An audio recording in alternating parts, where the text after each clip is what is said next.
Hi, welcome to You, Me and Mediumship. I'm going to talk about a very popular topic. Obviously, I've done 2 or 3 videos on this before, and that's sitting in the power. And my students and many of you who watch my videos quite regularly will understand that it's not a title that I'm that fond of. And this is, like I've said before, there's no disrespect to anybody whatsoever with this. It's just a personal opinion based on a title. At the end of the day, it's an important part of any medium's development. Doesn't matter what you call it, what the title is, but it is an important practice. So I tend to call it sitting for self and spirit.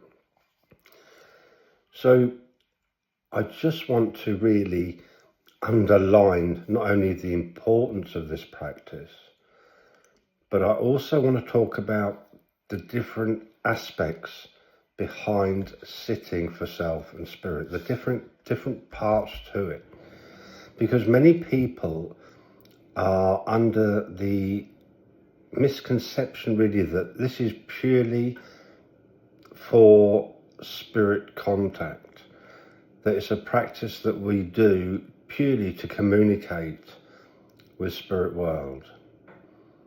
And that is not the case. This is not the reason, the whole reason behind this practice, if you like. We are obviously dedicating some of our time whilst we are sitting for or to enhance the communication side of our mediumship development. But that is only a part of it, a small part of it. There are probably around three different aspects to sitting in the power, sitting for spirit, sitting for self. And the number one for me, and from what I have been led to understand over the years, is that this practice is to know about self, to reveal self, to allow self to step forward, to emanate from you in your daily lives, not only for the practice of spirit communication, but to enhance self, to allow self free, if you like. Let me explain that a bit better. When we're born, we obviously have the element of self shining through us, if you like. It emanates from us naturally.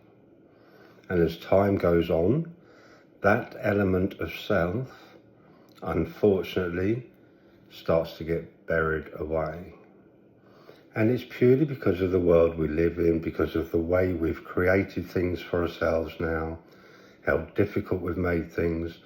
And obviously, it's a very materialistic, a very plastic world that we live in. And the only way that we can cope with it, I guess, is to be bombarded with all this rubbish that we're taught, things we must do, things we must understand, ways we must act, all sorts of different things that are impressed upon us, are driven into us. And to a degree, that buries that self. Because we are really modelling our very being on a world that we are to survive in. We have to model ourselves in such a way that we can survive within it. There's not a lot of room for true self anymore. So what's important about sitting for self and spirit, sitting in the power, what's important is that we use this practice to enrich, if you like, the very aspect of self, to allow it to come forward, to emanate from us in a natural way, how it should be, naturally. It is a natural thing, it's a natural part of who we are. So the more we do this practice, the more self will emanate. the true self of who you are will emanate from you. That is your aim. And the more you do this, the more you sit in that presence, in that energy, the more naturally self will come forward. That is your aim with this practice. That is your initial aim with it. So, how will we know when we got there? If we ever get there? What we need to do is just keep working away at this in such a way that when we are doing our sittings, when we are doing our demonstrations, when we are working for spirit, we naturally attune.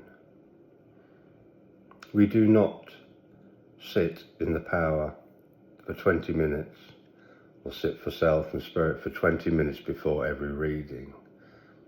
And as I've explained before to many of the students, and it is harsh, and I've said it before I think on a video, it's very much like driving a car. When we first learn to drive that car, we are thinking about every part of the actual driving of the car, making it move. We're thinking about first gear, second gear, looking in the mirror, indicators, all going through our mind as we do it. We are quite nervous about it, and obviously every move is important. We have to make sure that we've got it correct, we've got things in the right order. We're checking over our shoulder, we're looking in the mirror. But after about 6 months, we get in, turn the key, and off we go. We don't even think about it. So, in a strange way, it's very, very similar. The more we do the sitting for self, is sitting for spirit. The more we do this, the more that self, that inner self, that truth within you will start to emanate in a natural way. And one of the ways, or some of the things that happen with this, is that friends, relatives, family will see a difference in you.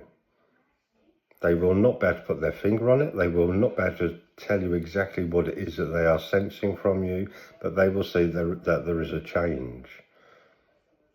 So that's simply because their own self, the element of self within them, is sensing something has changed.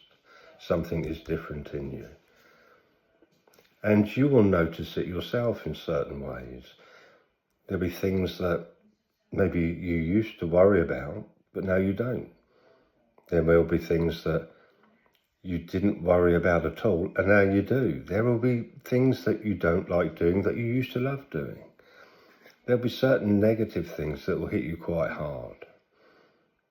And that takes some getting used to, and that takes some working with, if you like, to not allow that to affect you. So as that self steps forward, you then begin to get the balance between mind, body and soul. It becomes a natural part. It will work with the mind like it should have done from day one. But unfortunately, like I said, the world tends to change that for us. But that balance of mind and soul, the two working together, should reinstate itself. We will be in a more balanced, or we will act in a more balanced way. We will be more at peace with ourselves. So that's another thing that will change. So, like I said, when we go and do our readings and our demonstrations, if we have spent enough time and dedicated ourselves to learning about ourselves, to allowing that to step forward in a natural way, if we've done that, if we've worked hard at that, then when we go and do our readings and our demonstrations, we will sit and we will naturally attune. We will sense energy naturally as the energy comes in and those messages start to flow. It'll be a natural part of who we are. So make sure you spend enough time dedicated to working with self first. The more, obviously, sitting you do, the brighter that self becomes.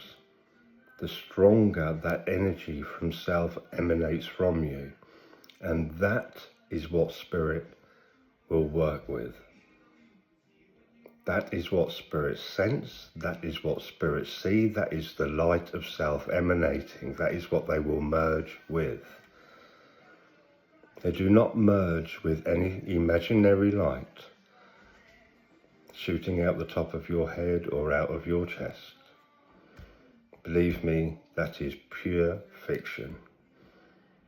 It is the light of self, your soul, your spirit, that they will work with and they will merge with. So there you go, just a short video explaining sitting in the power, how it should be and how its purpose. And obviously, like I said, the more that self emanates from you, that energy, you will then start to sense better.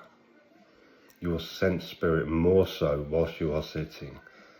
Those images, that sense of sound, that sense of spirit will grow, and you will then start opening that line of communication. I hope that helps. Please like, please subscribe, please pop over to Patreon, You, Me and Mediumship on Patreon. That's where I teach, that's where I work with many students across the world. You're more than welcome to have a look and get in touch if you've got any questions. So that's it from me for tonight, and I'll speak again to you all very soon. Take care.